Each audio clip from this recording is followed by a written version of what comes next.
All right, everybody, welcome to the Open Mind Podcast, or you can say On Podcast. I'm Sam Jr., and with me here is Sela. Hello, everybody. Yeah, today we are super excited. Sela, are you excited to interview today's guest? So excited. Yeah, he's been in Cambodia for a while. He has a lot of hit songs in the industry. A pretty big following, actually. Exactly. You will see him at every event. Literally. And he's part of one of the biggest record label, in Cambodia. Mm-hmm. He was the second. Last year, he was on the playing top 10 list. Yeah. Yeah, he got some bangers out there. All right, without much ado, let me introduce the man himself, Izame Siva. Good afternoon. Yeah. You know My your man, stuff. how you doing, brother? I'm good. How y'all doing? So good. It's been a while. Yeah. I know. Yeah. Just been Do you busy. know Sela? Hell yeah. Of Okay. course. Yeah. So, want to start today's conversation. I know you're from the UK, Yes, I am born Yeah. and bred.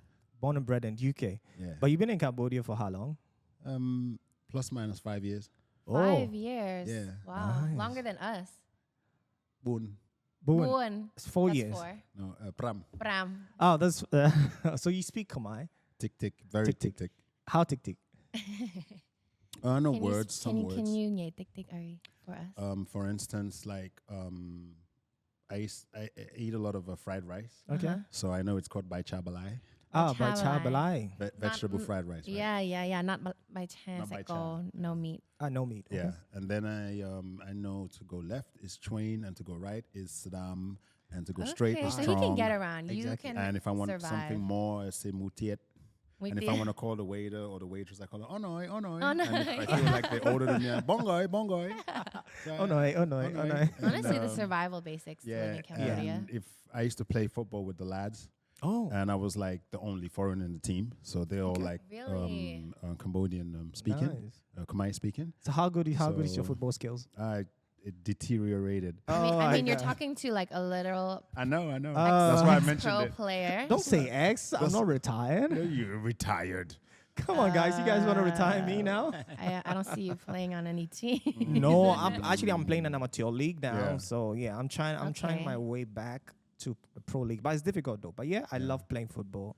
And, Right. Yeah. So yeah, Silva, I want to know, Shoot.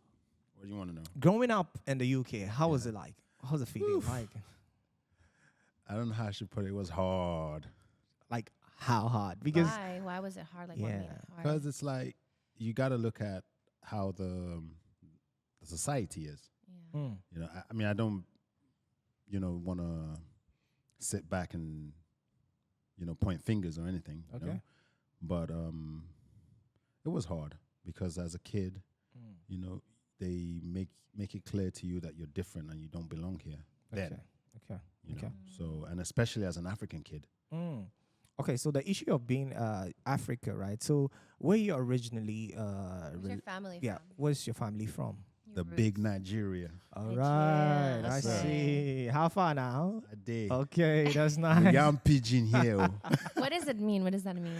So it's like Nigerian, they say how far is like what's up? Like like, How hello, far? How you doing? yeah, how far? How far? In Ghana we say Charlie. Charlie. My friend. Charlie. I actually so- call him Charlie sometimes. Yeah, he literally Charlie. called me I Charlie. haven't read it, sometimes. Charlie. Yeah. It just means my friend. Yeah, it's like my friend. Charlie is the commonest thing Charlie. In everybody Khmer, say it's in like Ghana. Mapek. Yeah, my peer. Yeah. Charlie. Okay. Wow. So you were talking about it's being hard living in the UK, That was right? hard, man. Did you get any pressure from the society to change yourself? So, how would I answer this? You growing up in a society where you have Africans, it's a multicultural It's a bit society, right? integrated, yeah. So you got black people from all over Africa, especially Nigeria, Ghana, and Somalia. These Yeah. are the main three. Because I'm from London, Okay. so in London, these were the main The three. London accent came out of there. I'm from London. I'm from London. Straight London from Harrow on the Hill, Okay. HA1. Nice. North Wheezy, yeah, that's me. So anyway, you got the Nigerians, Yep. you got the Guineans, Mm. and then you got the Somalians. Okay. These are the main players from Africa, Black Africa. Okay. Although the Somalians, some of them don't accept that they're black, but that's for another for another day. time. That's another discussion for another day. Yeah. And then you got the other majority black, which is Jamaican, Okay. Yeah. Okay. Okay. and then you got a host of Because I know they have Indian. Indians. A lot of a Indians. lot of living in- Indians and a lot of Pakistanis, Okay. Okay. and then nice. also a lot of Middle Eastern. Okay. Yeah. Wow. So it's very diverse where you grew up. But where exactly did you grow up? In London, right? You're Yes, yes. from London. So Well, London's huge, so Yeah. I grew up in what is called a Middlesex. Oh, I've Middlesex. heard of that. Yeah. Yeah, I yeah. heard So of it too. Middlesex, it's like on the northwest of London. Mm. Okay. Okay. It's kind of like the suburb. Okay. So it's it would be like zone 5 north. Oh. So No what? idea. Because well, I know of Middlesex because in the U.S. in Boston area we have Middlesex too because Yes. So most know, of the your US Boston started there. names Mm. come from England. Yeah. England. I see. I see. Like- when it was a colony. Okay. Even though Did they you, did you have your education there or you went out of? So I had London? some education in London? and Okay. then I had some education in Nigeria as well. So oh, so you you grew went. up going to Nigeria, right? Yes, when yes. you were young, Okay. Yes. back and forth. Yes. So So how, like how every- old did you go back to Nigeria? So when I went back to Nigeria, I think I was probably about 9 or 10. Wow. You know, this time when you like at that age when you go Yeah. back to Africa, they see you as the rich kid. Yes. And everybody bullies Oh, you. Yes. really? They They Because want to Oh, take your stuff. I and was everything. called Chicken Heart. Oh boy. I was called Nigerians Ajebota. Jabota. what does that mean? It's more like a It's like you're weak Oh, because there's Ajebota and there's Ajekbako. Oh, okay. is okay. it because they're like, oh, you came from you lived in the U.S. Excuse me, the UK. in the UK? Yeah. UK or the US doesn't matter as long Yeah. as you're not living in in Africa. Africa. Okay. Okay, so you had some education in the UK, then you went back to Africa, Yes, Nigeria specifically had to. Education Continue there, and then went education. back to England again. Okay, But came what back about to coming to England. Cambodia? Like, what do people back in Africa think? Like, you coming to live in Asia? I mean, for the most part, most of them don't know. Oh, okay. You know, it's like 'Cause most of your roots are in the UK, right? pardon me, Most of like your friends' family in the UK. UK and Nigeria as well, Okay. and America and Brazil because I've been around. So Oh, so Okay. you spread. So how many countries you've been in total? I've been to most of the countries in Europe, so Okay. that will count for something. Oh. I've been to 2 countries in Africa. 2 countries in Yeah. Africa. Have you been to So- Ghana? Not yet. You should go. I was to Ghana. about to, but then the show got cancelled. That's So that kind of blocked the. And then I was about to go to Japan, but somewhere along the line, something happened to something, and I I didn't mean, go So twice. I mean, it seems like you travel a lot. Is it all because of your music? Initially, I felt like in order for me to be complete as a musician, I needed to know more than what I know from London and Nigeria. Okay. Mm. So I took it upon myself to expatiate in my mind, and I felt like in order to expand my horizons, I needed to go places Okay. and see other people's cultures and how they do and whatnot. I see. Was Was the drive from the actual like different cultures' musics, or it was just culture itself, different people and stuff? No, I feel like because growing up in London, Mm. most of my friends were not British. They Okay. were, or they were British, but they were not English. English, okay. Yeah. So I had a lot of friends from Italy. I had a lot of friends from Spain, Okay. Portugal. Yeah. Falo okay. português pouco. I had a lot of friends from Belgium, France. Je parle français un peu aussi. Okay. Wow. And, Vous parlez français? right. Everybody here in Cambodia speaks French, even if they're not French. And I'm Yeah. like, I feel so left out. I need to learn French now. I hated French the American back in, thing, innit? back in high school. Like they I always used to run away from class, and during the exam, I just sit there and just wait. And when the teacher asked for the paper, I just give the empty blank paper. This is in the UK. You learned French. Yes, and I was like, I'm never gonna make it in French. Did- And then I moved to Belgium, and I was like, oh, I should have stayed in class. Wait, did you have to learn French? Like, does everyone? You don't learn have French? to, but you have to learn a Another language. Yeah. Okay. Oh. So Okay. you had a choice between French, German, German. French, German, Spanish. Yeah, I took Those Spanish were the in high majors. school. I think Portuguese as well. Okay. So some people speak 7 languages. Yeah, I actually speak a lot of language. Like when I crossed over from England to mainland Europe, Yeah. Belgium, Yeah. I met a lot of people speaking 7, 8 languages. I was Oh like, my what? gosh. And by then, I only spoke English, really. Yeah. But I could speak English and I could speak English, patois, because I learned patois from growing up with Jamaicans. Okay. And then I could speak Pidgin English Okay. because of my affiliation Exactly, with the Nigeria, African, right? Yeah. So all these are languages too. They're just in some cases not official to the Western-minded person, Mm. but they're languages because there's a multitude of people who speak it. Yeah. Okay. So I want to ask you, right? Because I know typical African home, right? Yeah. When you say you want to do music, it's like a no-no. Can And growing up in the UK, like Africans who are in their diaspora, they always want their kids to go to be doctors, lawyers, and everything. Mm. How did you go through that phase in your life? I'm laughing because you already know. So Yeah. I had 4 choices. In the typical Nigerian home, you got 4 choices to be a somebody. Yeah. Okay. And if you don't meet any of those 4 choices, you will never be a somebody in their eye from Yes. that generation. No matter how much matter money, how much money you make, community. Back then. Yeah. Okay. So choice number 1 was doctor. Okay. Choice number 2, Typical. Dr. Siva. lawyer. Typical, yeah. Typical, yeah. Choice number 3, Yeah. engineer. Okay. It could be civil, it could be petroleum. Okay. Engineer is engineer, it could be mechanical. My Okay. dad was a mechanical engineer. Oh, nice. Nice. And choice number 4, which is the least, Yeah. at least it's still in the choice, is Yeah. architect. Architect. And I Okay. didn't like none of those. I mean, honestly, I think that's so universal. Like even in Asia, I Khmer would say too, the yeah? same exact thing Yeah. here in Cambodia. I heard. Yeah. Like even in the U.S., like Asian immigrant families, that's like the typical Asian like expectation. You're gonna be a doctor, a lawyer, something that makes a lot of money or whatever. Brings True. respect, honor to the family. Exactly. But I think things are now changing. They are beginning to understand that all the talent pays off, right? Because I wanted to play football. My family wanted me, my mom wants me to go to Be a school, lawyer kind of thing, right? I think but education is very important. absolutely. Let's not play Let's that not one play it down. Yeah. Yeah, but education is important. But I think when you have a passion and when you have a talent, something to offer the world, I think, everybody should be given the chance to do what they want to do. Yeah. in So this- in I this would say life. this, right? I knew that I wanted to be a musician since I was 7 years old. And Wow. do you know how I knew? How did you know? So I think I had older cousins. Okay. You know, African families. Big there's family, you know. Big family, right? So I had older cousins, and I grew up somewhat with people who were way older than me, right? So when I was about between 7 and 10, I was lucky enough to be in their midst. Okay. So I had a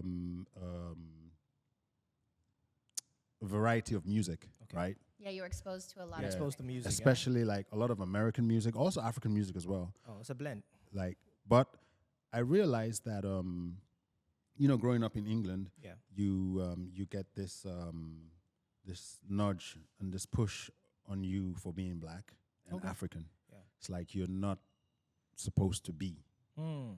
but you exist. Okay. So I always had this ideology in my mind that I don't want to be a doctor, lawyer, none of those, Okay. because those everybody can do this. Okay. I want to do something that that everybody I mean is the Mm. family, right? Mm. These are the first people I see every day, Yeah. right? Yeah. Yeah.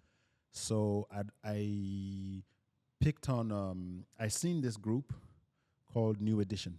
New edition. Okay. Yeah, and Are I they think from the UK? no, they're American. Oh. Bobby Brown and Ralph Tresvant and all of Oh, them. Bobby Brown. Yeah, Yeah. Yesterday, and- actually, I was searching a tribute on Whitney Houston. Yeah, Yeah, yeah. it So was- yeah, so you know. So I seen them singing this song, I'm lost. Candy Girl, you are my world. So I was Okay. thinking they just look like me. Oh, nice. Yeah. So you got the inspiration from So them. my first inspiration for wanting to be a musician or singer comes from them, right? Wow. And then what I used to do, because I was really small at the time, Yeah. I was a bit shy, so I wouldn't. I barely talked. I wouldn't talk to anybody. I was just No way. always to myself, playing with Like- my little toys, and wouldn't talk Can't to even nobody. imagine that now. Imagine like, oh, so I- we're not talking? No way. I could read, like, the whole nine. I could write. I could do everything, but I just kept to myself. Then, yeah, because the pressure of being laughed at because you're black, Mm. you know, it pushes you on the corner. So I feel I because you've said it over again, this issue of discrimination and being profiled, right? It's a very sensitive topic to Yes, you, yes, right?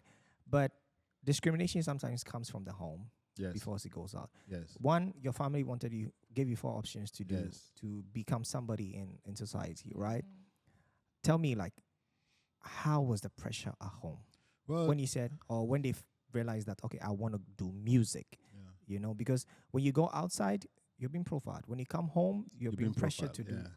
certain things. So I guess the family were were afraid Okay. of having a son that they would term useless, right, to the society, or to keeping their name alive, their family name alive. So they put these pressures on you, and this is coming from their colonial past. True. You know, that they told that you have to do certain things, you know, to be recognized as in society. somebody in the society, right? I see. And obviously, being colonized by Britain, they've put these ideologies dug deep into their subconscious. Yeah. So I would always get reminded, oh, when you grow up, you know, you're going to be a good doctor, you're going to be a good lawyer. And I'm looking at them like, but I want to be those guys. Yeah. You know, those new edition guys. Look at they look so cool. Yeah. Everybody's all, you know. So what I used to do was I wasn't shy to talk. Okay. I was only introverted because I was trying to escape that pressure, Okay. you know. Okay. So And when I go outside, that pressure. So I was trying to escape all of it. So Okay. my way of escaping when I was a kid was to stay by myself and imagine, like dream. Okay. So I would, how I start my dream is I would get on a stool in front of a mirror. Yeah. So the mirror was my audience.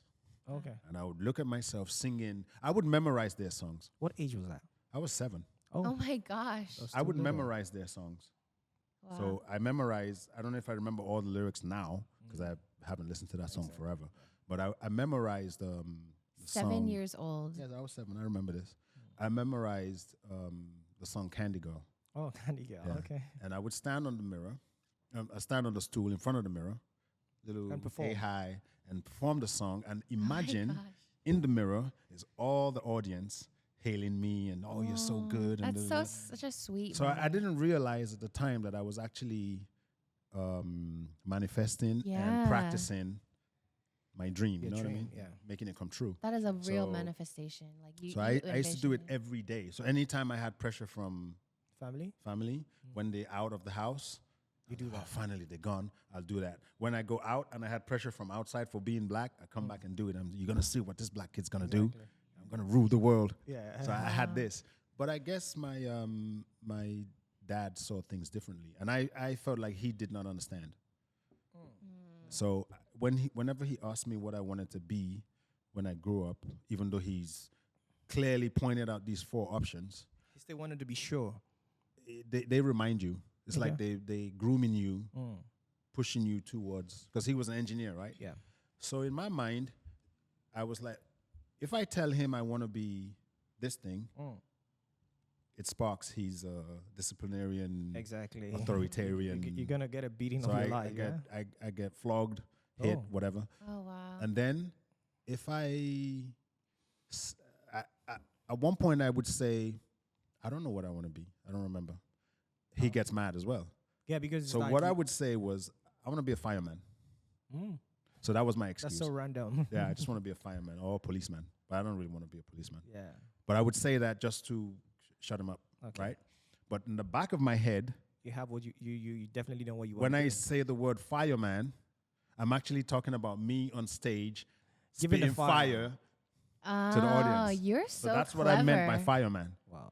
This was at the age of 7. You were Yes. lyrical even at such a young age. You're And, like the, and I memorized, like, I had a cousin. She was like maybe like 8 years older than me, but she kind of like was my best friend at the time. And what we used to do was we would listen to the radio, and if our favorite song comes on, we'll have to go learn that song or the best part of the song. And perform it.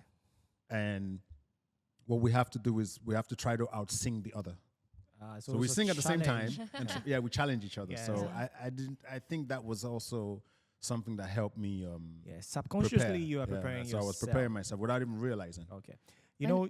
Yeah. when did you kind of start getting big? Was it here in Cambodia or way before you No, came to Cambodia? I've done some stuff in Europe. It's Yeah. just the whole race thing again. You know, like for instance, I was signed to a label in Belgium, and we had a song on the radio for 3 months. But Belgium is such a funny country that they divided into 3. They got 3 different governments. They got the French government, the Dutch government, and the German government. Oh. Now the German side of Belgium, it's very quiet. So there's a rift between the Dutch, which is Flemish, Oh, I didn't even and know the that. French, which is Wallon. And you as a foreigner, you're in the middle. Okay. So if you speak French to the Dutch, they get mad at you. If you speak Dutch to the French, they get mad at you. This kind of thing. I see. So I was signed to a label that was on the Dutch side. So we were well known on the Dutch side, and nobody knew us on the French side or the German side. Oh my gosh. Did you That's speak how Dutch? I could understand it. Wow. Okay. So how long were you in Germany? Netherlands, Belgium. How long Not were you in German. Belgium? Belgium. sorry. I was there for almost like 10 years or something. Oh wow. Yeah. Well, you said in Europe it was a little bit more difficult because of race. Do you feel like here in Cambodia it's not as much of a No, factor? Or it still is? Cambodia, it's not multicultural. Right. So you right. wouldn't blame them if they don't, Yeah. you know, it's like you're a foreign body to them. You know? Right. It's like you're almost like an alien. Okay. So rather than say, oh, they don't like you because you're blind, that's not the case. Okay. I think it's more a case of surprise. I don't understand. Yeah. I'm not exposed to those kind of things yet. Right. So Thank give them goodness the benefit for- of the doubt. Thank Yep. goodness for social media, you Yeah. know. Things are being. But I would never point a finger, even if they're clearly racist. Yeah. Yeah. It's something that they learned from the colonizer. It's not Yeah. their natural habitat behavior. I understand. So I would never like, you know, get mad or point. I would rather try to teach the person Right. rather than get mad. You know what I'm I saying? mean, it's true that like in Cambodia, most people, the majority are Khmer, which is very different from other countries where Yeah. you have so many different cultures Cultures. and Yeah, ethnicities demographics and stuff and like that. But here, Mm. it's mostly all Khmer, except Yeah. for this pocket of international. international people. You know, Yes. maybe other And groups then from Asia, perhaps like the Vietnam, the China. the Khmer people who grew up in America or Diaspora, okay. England or, Yeah, like or me, France yeah. or yeah, like Yeah, she. so and they are coming back now. Yeah. So that's also opening another door to another kind of industry, right? Exactly. Because they are bringing in their expertise from whatever they've learned True. in the True. Western. All right. hemisphere. So I know at a point in time, there's gonna be acceptance from Yeah. your family, from the society, right? And growing up, you know, when you're a kid, they were telling you you have to be this, you have to be that. The pressure is, let's say, 50%. Yeah. But once you're an adult, okay, the expectation is like Yes. 100%. So that's when you have to make that big step. So what was your first major move from home to do music? Okay, so for me, it started in high school. Okay. By then, I was in Nigeria now, Mm. so the pressure is really rife. Okay. But I think it was the final year of high school, Mm. and I knew that there was no way I was going to be a doctor, man. I'll forget the scissors and the person's. Yeah. There was no way I was going to be a lawyer. Probably let all the criminals run free. I might just be on the headlines. Oh, the lawyer who accepted bribes from those guys. Oh my god. Oh my So God. I knew I couldn't do these things, you know. Okay. I knew that I would not be an engineer Mm. because I don't have the patience to, you know. Check everything. And then I knew also that I couldn't be an architect because as much as I know how to draw, I'm drawing the things that that doesn't suit architecture, you know. Okay. It's So- something different. So I really, knew yeah. that there's no way I was going to be any of those things. So I already, from a young age, already put that out of my head. There's no point trying to live in the clouds, Mm. right? The first time I ever performed on stage, Okay. I mean, it wasn't school. Mm. Wow. And in that school, if you suck, they will let They're you gonna know. boo you. They'll boo No, you. they'll throw chairs at you. Oh my gosh. Yes, they'll let Wait, you this know. is in the UK. No, this is That's in in Nigeria. Nigeria. now. They'll Okay. let you know. So, at that time, I was a big fan of dance hall, shabarangs, that kind of stuff. Okay. So, me and a couple of friends, we were not really into the sports edition of what they were doing in school, because I did the 100 meters and I came last. I did the 200 meters and I came last. So I was like, this is not for me. I see. All right. So So it was like music. So I is just where performed you- on stage. On stage. We asked the school if we had the permission. They gave us the permission. They gave And us you did. mics. Okay. They gave us some drums. Okay. And by the time we were on the second song, Mm. every student that was watching the sports came to watch us instead. Oh, interesting. So that's when I knew that, oh, there's something here. Wow. And you were performing dance hall music? Yes. Just drums and singing. Wow. Yeah. We need to get some Wow. dance hall. yeah, definitely we're gonna get some dance hall. But Right. but now like you're moving more into like Afro beats and like even mixing with some Khmer traditional type of music, right? Yeah. Can you tell us a little bit about that? Well, the thing is, as you know, growing up listening to all these variety of music, R&B, hip hop, dancehall, reggae, African music, Afro beat, then high life, all these things, right? there is a state of confusion also, because then you wound up being able to be comfortable in this genre and that genre and this genre and that genre. So you need some kind of direction, right? And growing up, you didn't have that direction because there was no support from your immediate family, right?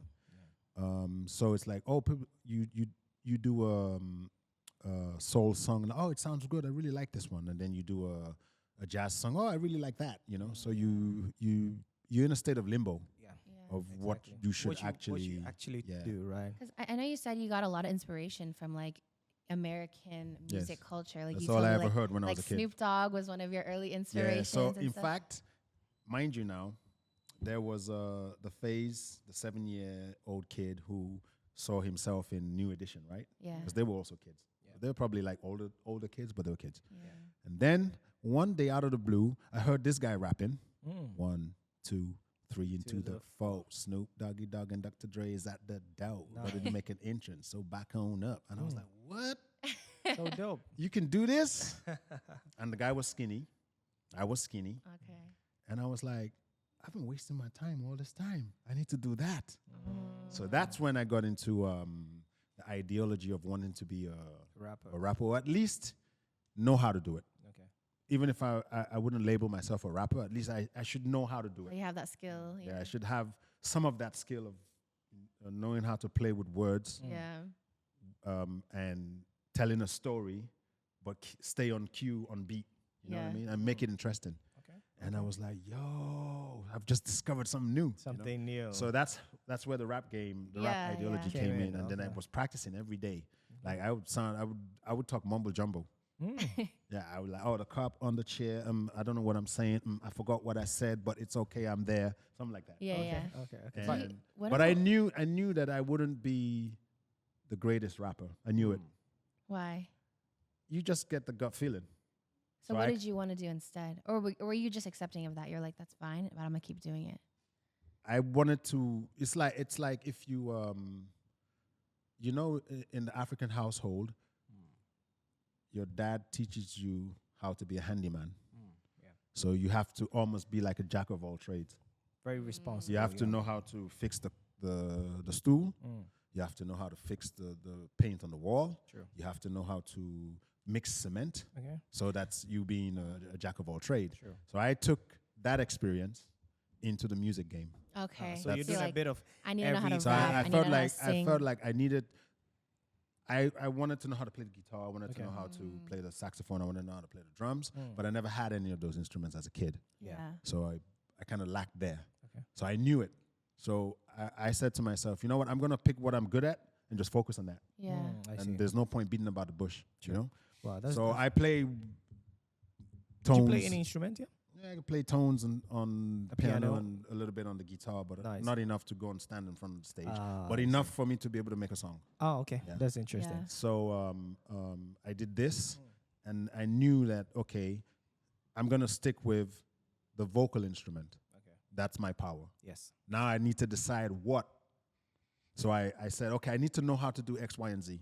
So I would say rap allowed me to know how to play with words because I was always writing, and I would see a word and I would write it, and then I would try to make a whole song out of that word. So I was practicing like that's this. That's where with you rap. got your creative instincts from. All right. And go ahead. because you asked me the question about how did I know about Afro beats, right? Yeah. So Afro beats, for me, something inside of me always said, remember your roots. Don't forget your roots. So as much as you want to do hip hop, as much as you want to do R&B, as much as you want to do all those other genres, never forget your roots. You're always ringing bells in me, That's I a love really, that really so good much. thing because I can really relate, even though I'm not in the music world at all. But like, and I must, sorry to cut you. Yeah. I must mention somebody's name. No worries, fine. His name is DJ Chi, right? yeah. And DJ DJ Chi, Yes. he's really good Nice. at what he does. Yeah. And he pulled me to the corner one day, and he said, "I need you to do Afro beats, bro." That's it. Wow. And the That's how moment you he started. said it, because Mr. Bong Vizal, he had this ideology of Afro beats. Yeah, we coming to him Yeah. there. And he always kind of like, tried to envision us doing Afro beats, right? Nice. But your mind is still, oh, but I want to be a rapper, I can rap. I want to be a R&B singer, I can sing, you know. Yeah. And he was like, yeah, but do the Afro beats, bro. Yeah. Come on. Yeah. And he's been saying this at least 3 years ago. So he believed in the dream. Wow. Hell yeah, that's why we did the song Busybody. It was because of him. Okay, wow. okay. Because of DJ Chi. No, because of Bong Bong Visal. Oh, okay, for our listeners that don't know, maybe abroad, Bong Sok Visal, he's the creator of Clap Your Hands. Yes. Yeah. And then DJ Chi is also one of the biggest Khmer DJs here, right, in Cambodia, like producers. Producers. DJ/producer. But Okay. So when you have those kind of people, you know, giving you direction, and you lack direction, what is the smartest thing to do? And you just have, take it from them. You have your instinct ringing bells that you don't forget your root. The instinct didn't tell you do Afro beats. It just says don't forget your roots. Okay. Right? Yeah. Wow. How Fast did you get forward. connected with them? Pardon? How did you get connected with Clap Your Hands? Oh, that's a whole different story that we're gonna answer later. Yeah, Okay. actually, fast forward. Yeah, right. So you've had experience abroad, Europe, right? Mhm. From home, follow Yes. music all your life, and you had. How did you hear of Cambodia? I laugh because it's such a funny story. It's like in Europe, they don't really teach you About the world, right? No, they just teach you about what they want you to know. Okay. So, for instance, as a British kid or European kid, they teach you about Vietnam, obviously because there was the war Okay. between France and then United States. United States, yeah. And you hear glimpse of Cambodia because some of the war seeped into Cambodia with the bombs. Yeah. And then, so that's your first glimpse of, Vietnam. And then you look at Vietnam then and you look at Vietnam now and you see it's like two different things. Different things, yeah. And then they teach you about Thailand because that's where they run to go holiday. So that's all they tell you about. That's so true. And then if you're someone who pays more attention to finances and all these things, then they'll talk about Singapore. Yes. Because all the headquarters of all their businesses is in Singapore. It's in Singapore, yeah. That's where they keep all their money, yeah. Yeah, so the tax evasions and all these kind of things. They wouldn't put it like that, but that's what it is. But how did you hear of Cambodia? So Cambodia came by, I wouldn't call it a mistake, by fate. Put it like this. Yeah.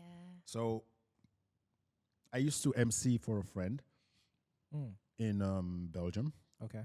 He's an Asian guy. I actually thought he was Chinese.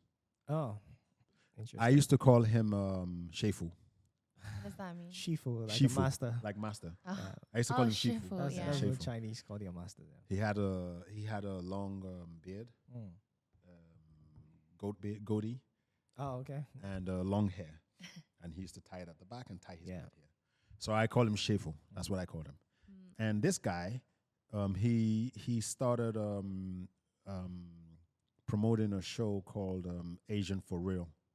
Asian for real. Yes. What country was that? Belgium. Belgium, okay. Once a month. And I was the MC. I was the official MC of this. Wow. This is where I got my MCing skills from. Nice. This is where I nice. hunt them, right? Oh, okay, cool. And I used to host those parties, right? And it used to always surprise me that majority of the Asians, because for a European kid, when you say Asian, we're thinking Chinese, Japanese, Korean. Yeah, East Asia. East Asia, Far East East Asia. That's Asia, what we're yeah. thinking, right? I mean, it's the same in the U.S. everywhere. Yeah. So when I went to those parties, there was no Japanese, there was no Korean, there was no Chinese. They were all Vietnamese, Southeast Asians. Thailand, Cambodia. In Cambodia. In Belgium. In Belgium. Yes. And I was quite shocked because the place was full. Wow. More than like 500, 600, 700 people. Wow, in I one didn't place. even really know there. So there was I used to wonder, like, where all these people come from? yeah. Because I've never seen them on the street. Okay. Obviously, they're busy working and doing Working what they and do. everything, exactly. And I would, on the occasion, people would come up to me and I would ask, where you from? I'm Cambodian. So that's where the name came. So that's where the first instinct of the name came. So Cambodia. it pushed me to ask the guy, my friend, where are you actually from? Yeah. Because I never asked him where he was from. I just assumed he was Chinese. Oh. And I kind of felt ignorant, Okay. but ignorant is bliss until you learn otherwise. You Yeah, learn, yeah. So I asked him, and he told me I'm actually part Cambodian, part Vietnamese, part Chinese. I was like, oh, Cambodian again. Okay, and then I left it. You just left it, yeah. And then I had a friend. He's like British Indian, and we travel a lot together around the world. Okay. And it was his turn to pick destination. So he picked Southeast Asia, and obviously I've never been. Yeah. And I never even Thought of it, yeah. No. And he said, okay, we go to Singapore. I always wanted to go to Singapore just because it looks like London. True. We go to Singapore, and from Singapore, we will decide where we go. So we went to Singapore. Yeah. This was early 2018. Oh, 2000. Recent. We went to Singapore, spent a day there, and then from Singapore, we went to Bali, spent 2 weeks there. Indonesia, yeah? Yeah, Indo. And then from Bali, we were supposed to go to Philippines. Yeah. But his contacts in Philippines were were unresponsive. Okay. So I said to him, you know what? And I'm going to take you back, the story back. No worries. I'm going to rewind it a little bit. So Gonna that my connect the friend, dots, that my friend who used to do those shows, who I thought was Chinese and found out he was Cambodian, his younger brother ran into me in the December of 2017. He used to own a coffee shop called Cup 27 or Cup 24. I don't know. In Belgium. Yes. And he's Cambodian, Okay. and his fiance is Chinese. Okay. And I always thought he was Chinese too. Anyway, he comes, and I hadn't seen my friend for quite a while. Yeah. So I wasn't expecting to see this guy. Right? We always go hang there, and we happened to be there that day. Yeah. He's seen me, and he was like, "Yo, bro, it's been such a long time. I haven't seen you." All that, you know. And I was looking at him like, "Who the hell is this dude?" Where did you come from? Like, because obviously he's grown up a bit more, so he looks slightly different from what I used to know. Yeah. And I was like, where do I know this guy? But I play it off, you know. I'm like, yay, I haven't seen you in a long time too. This and that, you know. I do that too sometimes. Don't we all? Because like, you know, I don't want. He was in front of a lot of people, Yeah, you don't want to make them feel. so I didn't like want to make him feel unimportant. like a nobody, like unimportant. embarrassed or whatever. You know? Yeah. So I played it off, and then he told me he said some keywords, Asia for real. My friend's name is Lam. By the way, he's got a restaurant here in Riverside called what's his restaurant called again? Chez Tonton. Oh, shit. Yeah. Oh, yeah, I know that place. Yeah. You know the place, yeah, Chez Tonton. So it's him, the guy who owns that restaurant. Oh, nice. Yeah. Nice. And he's so this guy, his brother. Yeah. By then, I had no recollection of who he was. And he mentioned his name, Lam. I'm Lam's brother. And I'm like, oh, yeah, shit. Yeah, you are Lam's brother. What the fuck? You know, I see. it was like the Sermon language. And I asked him, so where is Lam? Because I haven't seen him for a while. He said, oh, Lam is back in Cambodia. He lives there now. He runs a business there, restaurant, da-da-da. And I'm like, yo, do you have his number? And he said, yeah. Because I told him we actually going to Southeast Asia and we might end up going to Cambodia. Yeah, so that's where the Cambodia first ran into my head in December of 2017. Because prior to that, I was telling a friend of mine that I feel like I want to go to Asia because I've never really been there. And I've worked a lot in America on this music thing, on this music journey, and in Europe on this music journey, and it's always given the same or similar experience and vibe. And I feel like maybe I should go to Asia. Something tells me I have to go to Asia. Asia or Africa, but Africa at the time I felt they were not ready. So go to Asia. So you had in mind to do music in Asia, yes, but you've not decided what country you're coming to. In fact, in my mind, I was thinking the only place that would probably make sense at the time was going to Japan or going to Korea, or Hong Kong, something like this. That's what I thought. Because they are a bit ahead in terms of development and So and when you don't really know much about the other part, the Southeast Asian demographic, so the first thing comes to your mind is what you know. And so eventually he gave me the guy's number, his brother's number. We came, we went to Indo, and then from Indo we were about to go to Philippines. But Philippines wasn't working. So I told my friend, you know what? Let's go to Cambodia. Wow. I don't know, something just tells me we need to go there.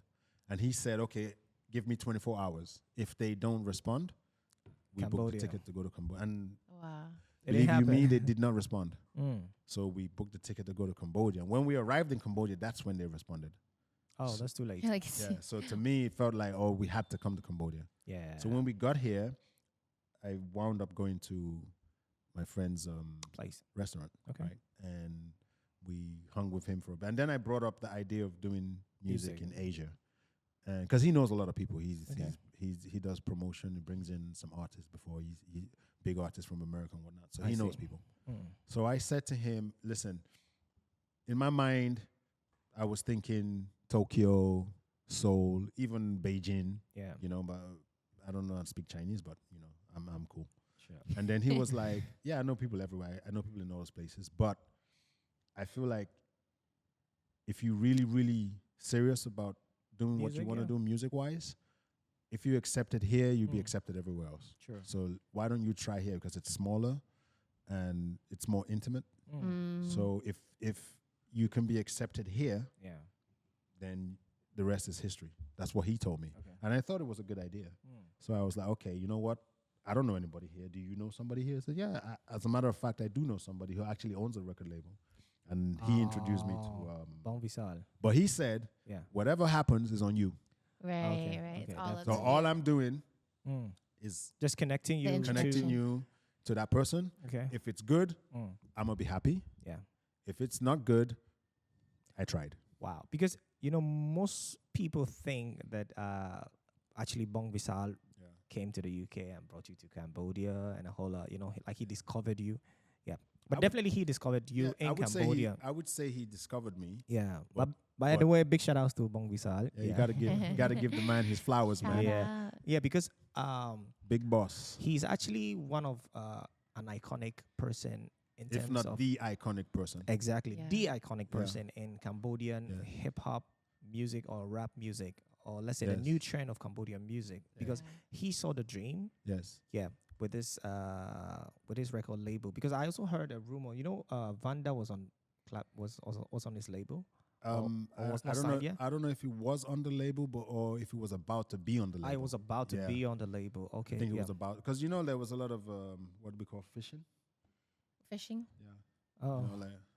Yeah, Okay. There's a lot of things going on, fishing, like fishing. Yeah, so but okay. But I don't know if that's the case, but it happens a lot. But he started We'll get him on here. We'll get Bong Visal Yeah, on definitely here. Bong We're Visal. there. No, you needs definitely to- have to. Yeah. Yeah. Okay, now you've met Bong Visal, right? Yes.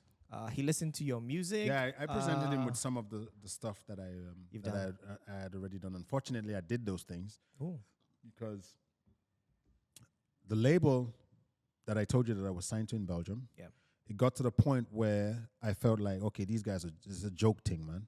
Because when the management are telling you, we don't know how to market black people.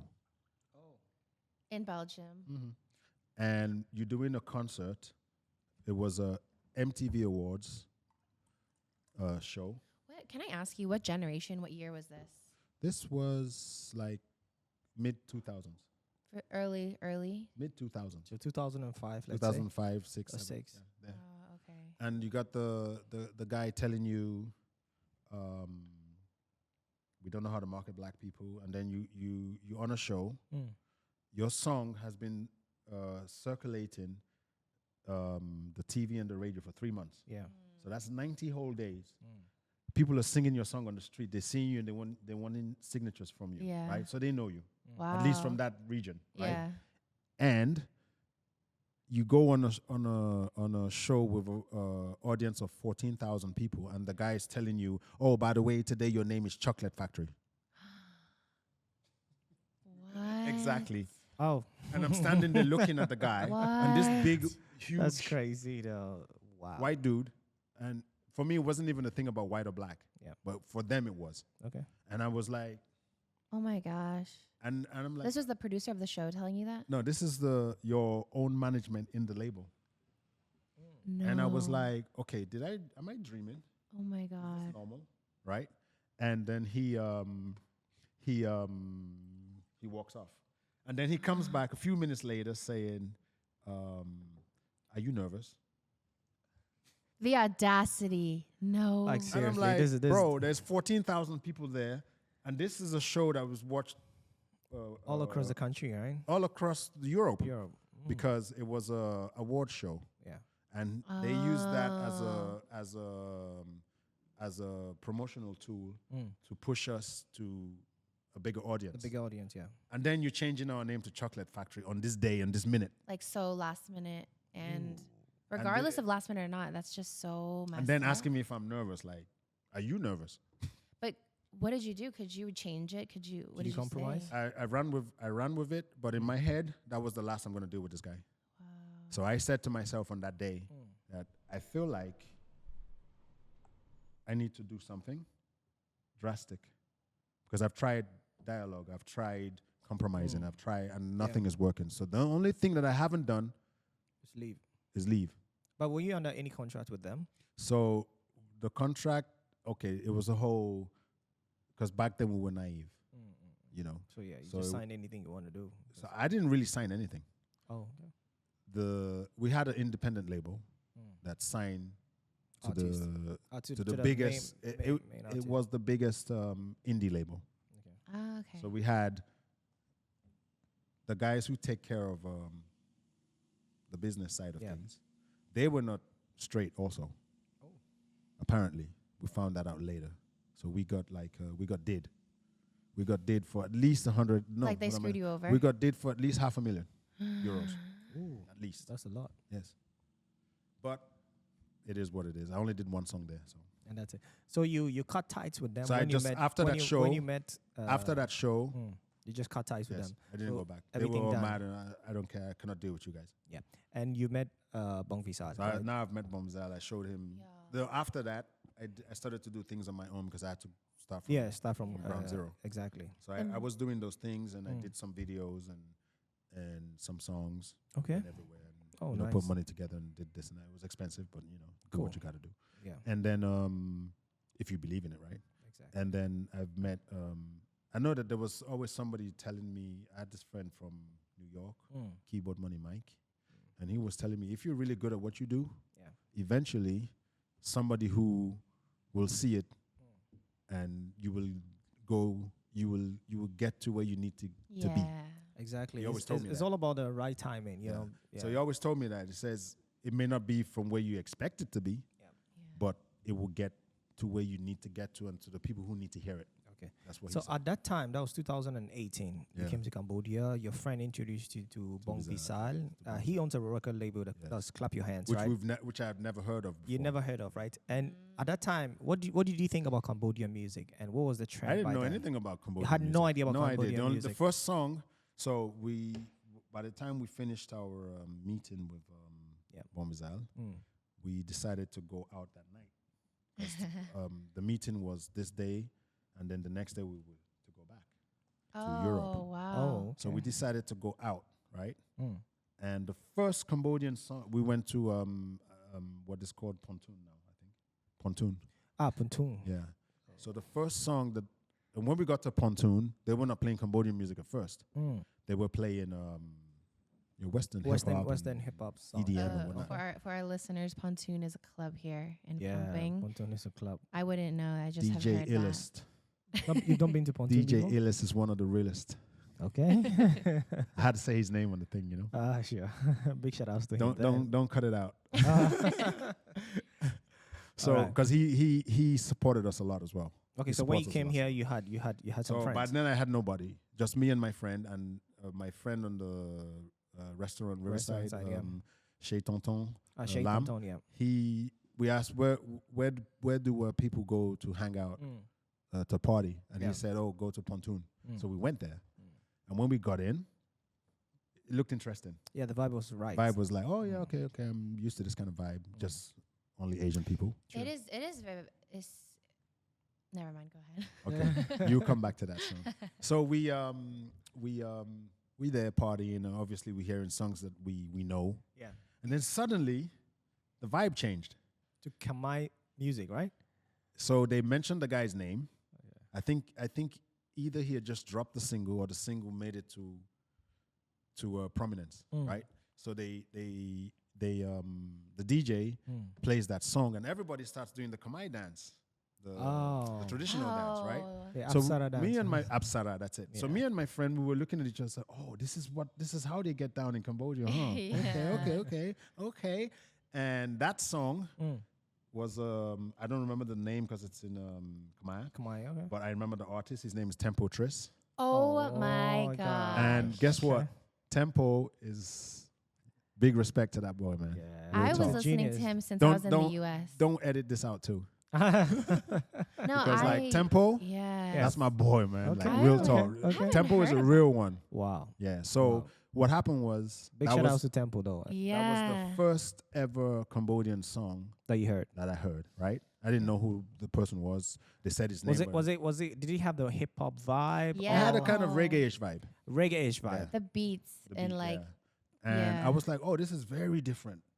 It's interesting, I'm a and big everybody, fan. everybody responded to that song. Exactly. Yeah. And doing the Apsara dance. Apsara and everything. thing, So yeah. we were quite inspired by that, you know. Oh. So that also kind of gave us the leverage to say, okay, you know what? Maybe we were right to come to Cambodia, right? And then you fast forward a few years, and I'm meeting Tempo. So I'm Yeah. taking a picture with Tempo and sending it to my boy in England. Like, yo, remember him? Remember that song? That's the guy. Did you get to go back after you came to Cambodia, or you? I went back once. You went back, then you came I went back to back for a Cambodia. couple of months once. Okay, then And you then came back obviously to Cambodia. COVID and whatnot. Oh yeah, that was 2020. When I right? went back, it was still $500 to go back. Oh, I see. And now it's like 3 times the price. Yeah, it's like super expensive. So yeah. I'm like, you know what? I'm going to just focus here. Yeah. Okay. So now you're here. At what point did Clap Your Hands sign you to their label? So what happened was, I think from the videos that Bizal watched, I think he watched 3 videos. He liked 2 of them. Okay. And he was quite, and he also had a vision, right? a vision, an idea to do more than just Cambodia, right? Okay. Obviously, it's not easy to network outside because the funding and everything is coming from the inside. The inside. But he had other aspirations, right? And here I come walking into those aspirations. I Right? see. And then he decided, okay, I'm going to send you some songs. This was the agreement. Yeah. I'm going to send you some songs, and if you like them, you know, if they suit you, you can do them and send them back. I want to hear how you sound on those songs. Okay. So I'm like, okay, I didn't know what he was going to send me. And then we left. And then I would say maybe a week into leaving and being back in Europe, Yeah. he sent me 2 songs.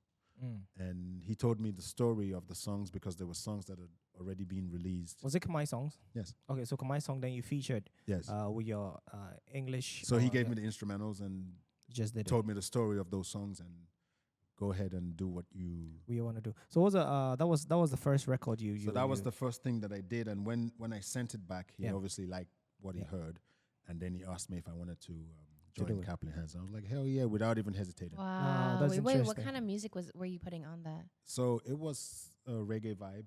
Do you have it? Can we listen? Yeah, I have it. I think we'll show it on the screen. Yeah. It's one of them is Looking for Love. Can you give a freestyle? Of those songs? Nah. Actually, I really want to give. I want to to my next question, right? Yeah. So you've been with Clap Your Hands. You've just signed with them. We'll come back to those songs. Yeah, exactly. By then you had was Vito was on the label too. V2 was on the label. Vutia was on the label. Chi. Okay. DJ Chi. Sela. Okay. So among all these big artists, I feel you're much connected to Vutia. Yes. Right. So you're connected to Vutia, and that led to the banger. Yes. So The banga. So Another banga. another banga. So the On Say Ay. Onsa I. On Say Ay Yes. is one of the biggest song I've heard coming from you, featuring Vutia featuring yourself, Yes, yes. right? And once I heard that music, I felt like, okay, Cambodia and the Western world has emerged Yeah. perfectly well, Yes.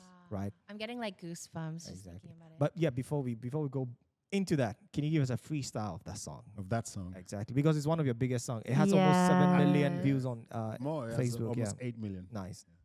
Girl, I'd like to know All right. how you rotate your body, wind it so. You got me staring, catching all kinds of feelings. All eyes on you. Girl, your sex is appealing. Baby girl, she strike it like lightning. The way she move is alarming. Me love her, she twist and she wind it. Hit a home run. Nice. Hit a home run. Hey. All right. Thank you so much, brother. Yeah. Yeah, wow. This song really gets me so much. Like, I love the song, the lyrics, everything so perfectly put together. Yeah. So who produced this? Who produced that song? So this song was produced by DJ Chi and Vutia. Vutia. Yes. Oh, okay. And Bonvizar heard the song obviously he was trying to find ways to put me out there because I'd done those the 2 songs that he had sent me. Yeah. We released them because they were good enough to be released. Right? Yeah. But they were not songs that you would say, "Oh my God," you know. Yeah. We needed something. Yeah. We needed a spark. You something know. that can bring you into the limelight. So he heard that song and they had possibility for a big video for that song already. Yes. In place. So he thought instead of just doing this, and by then Vutia had come off of Kromombe Style. You know that song, right? Yeah, I do. Yeah, so he had come off of that song. That song was like was everywhere too. Yeah, well known. You know, so we needed to do a follow up to that song, right? And Vizal's vision and idea was that if I feature on that song, the Answer I, because that song has massive potential, then that would help push me out there, as well as the song, right? So I'm not. It's like the song and myself will feed enough of each other, true, right? From Vutia's previous hits, notoriety, yeah. Wow. So that was that's where the idea of the feature came from. Oh, that's very interesting. I think Bong Vusal was very smart when he came. Absolutely. When it so to this. he's seen beyond what what people were saying. Yeah, at the time really as well, because at that time there was none of those kind of things existing. Yeah, but so would you say you guys kind of brought Afrobeats to Cambodia? I would say yes, because at the same token, that song was a game changer. Yeah. So, but at that time, social media. But was you did still raga really on that low. song, right? You do a bit. Was it raga or reggae? Yeah, I did a reggae. I did a couple of reggae songs. No, I mean on that song. Yeah, I because did the line like a mixture. Yeah, so I mixed. More So like what I did was I felt like I have 16 bars to show people what I can do. So you put so in what I can do, everything on those 16 I bars. knew in that song there was no point rapping. There was no need for it. But if you can sing in 2 different styles, this is a good avenue to showcase it. Yeah. How did Cambodian people respond to the song? Oh my God. It was massive. Like, my God. Like I have videos of we had shows where we would go into the venue and people would see us and start clapping. Oh my and gosh. screaming. I posted this. Where were you guys performing here in Phnom Penh? Everywhere. Even all the way to Siem Reap, all the way to a province that's 8-hour drive. So what year was that when you released that song? 2018 June. 2018 in June. It was 5 years ago. Okay, so now you've had the fame. Yes. It's you're everywhere. Like everywhere we walk on the street, like people just like everyone knows you. yes. Right? So after that, what next for Silva? What did you do next? So after that, obviously we did a lot of shows on that thing. So now the next thing was to live up to the expectation of that song, right? That's a big challenge. Yes, it is because given the style of music versus what was trending were 2 different things, right? True. And at that time, mind you, the song from Vanda. What song was it? Joe, Are You So Joe? That song was trending with the kids. Okay. Why You So Joe or Joe or whatever it's called. I don't know. I know that song. I think I need to hear it. And that song was about coming out right after the Onsa I. So it's a in a way it's so that the was next big thing. Yes. Yep. And it did do its thing as well. You know? I think that was the time Vanda was at his peak. You know? Yeah. After at the beginning of his peak. Yeah, beginning of his peak. Yeah, he was like rising in air all over. Yes. Right. Yes. So the song? Yeah. Joe, that one. Yes, that one. one. Actually, I actually like the song too. Yeah. And mind you, I was playing football with the lads, so they were always like, when you do something wrong, why you so Joe? So it became a TikTok term. thing, yeah. That's interesting. So the song kind of blew up, you know, which is pretty good for a place that nobody would expect for music industry, right? Yeah. Okay. So it was a good thing. Nice. You think you might want to do a little collab sometime in the future?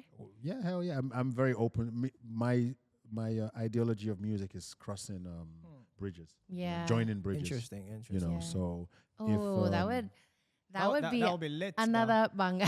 That would be That would big. be another banger. Yeah. I feel like internationally. True. So it's like I feel like that kind of what's the word? Collaboration. Yeah. Yeah. It's pending and it's cooking Cooking. and Yeah. it's brewing, Let it cook. and you just need to walk through the process Yeah. to Yeah. the destination of that collab. You know what I'm saying? Wow. So Vanda's doing his thing. Big up to the guy there. Yeah. you know, Big up doing to his Vanda. thing. Yeah. We doing our thing on our side. True. Vutia, Yeah. DJ Chi, Clap your hands. myself, Yeah. Clap I Your know the Hands, guys. you Yeah. know. Really, Got really some new artists coming out as well. nice. you know. Nice. Okay, And, okay. by the way, if you check on the Clap Your Hands page, Yeah. V70, Mm. Rutko, Okay. and V2, Yeah. they just dropped a banger. Oh, Yeah. nice. I just saw that. Yeah, and that song is Yeah. dope.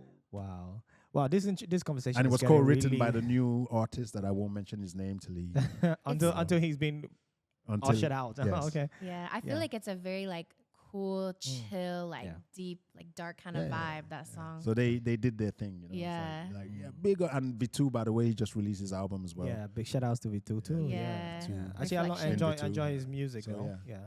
And then Wow. So what I did was going back to your question. Yeah. I started then the confusion kicked in. Oh.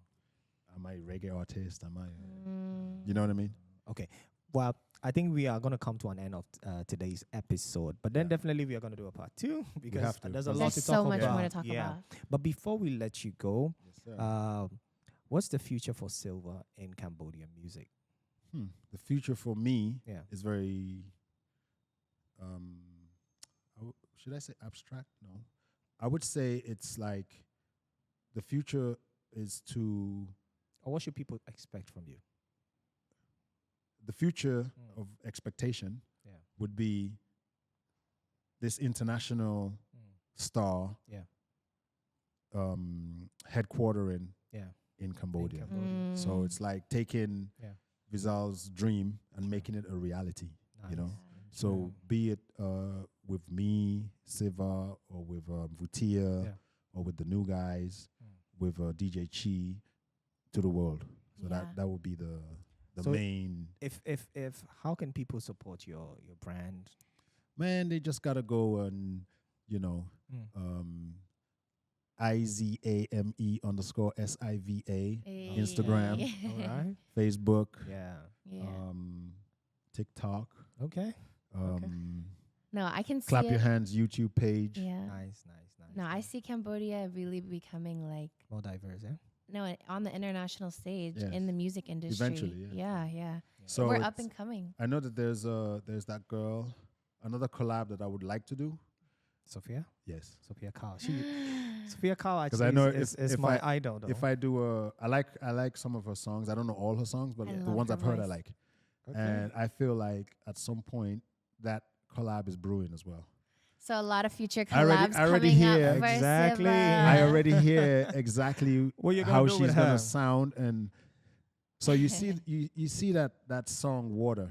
yeah, I've heard Yeah. that. Make me sweat. Yeah, that one. So I imagine her singing Singing the hook that. Yeah, her voice or actually verse, would work with that. and me doing what I do as I do. All right. Cannot So wait. It makes sense, don't it? Yeah. okay. So my God, I'm Sophia excited. Kai, if you're listening to this, just Yeah. know that there's You're a on the bucket possible list. collab on the bucket list. For all these artists here in Cambodia, be on the lookout for Okay, a let me collab let me with let me tell you the Siva. big collabs that I have on the bucket list. Yeah. Okay. Before we leave, because our time is up. Yeah. So we have Sophia Ka, we Yeah. have Vanda, we have from La Decima Cartel, Let's see more. 45. That's my boy nice. right there, and Okay. Tempo Tres. Okay, so Let's we are looking forward go. to this Yeah. collab, and we wish you all the best of luck. All right. We hope to Thank have you for having me again here. Thank you back so on the much, show. Siva. Yeah, We got to do that part 2, man. Definitely, it's very interesting. Yes. Thank you for sharing your story with us. The I think insights, many of our audience will be inspired also, Hell as yeah. we are inspired. We do it because- for them, man. Exactly, Yeah. exactly. Thank you, brother. Thank it's you. a pleasure to have Thank you you. here. It's Sela Sue. Era-